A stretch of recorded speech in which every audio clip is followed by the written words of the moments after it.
Hi everyone, my name is Jennifer Estrada, and today I'm going to discuss to you of the actions of the 5 types of antibody from chapter 16. These antibodies are classified according to the type of heavy chain, constant region, and are distributed and function differently in the body. First, we have IgG, which IgG is the most common type of antibody found in the blood circulation. It's widely distributed to the blood, tissue, and protects the body.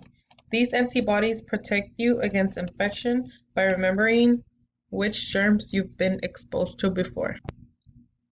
IgA is the second most common type of antibody.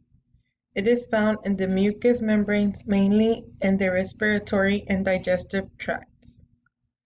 It is also found in saliva, tears, and breast milk. IgA provides immune protection for newborns.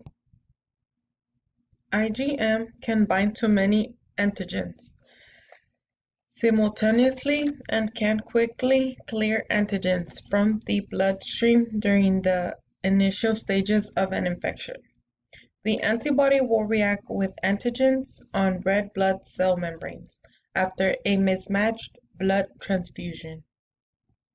IgD is present on the surface of B cells and plays a role in the induction of antibody production.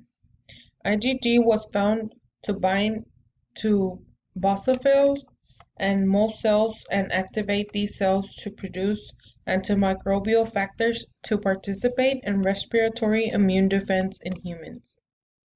Lastly, we have IgE, which its primary function is to promote inflammation and allergic responses.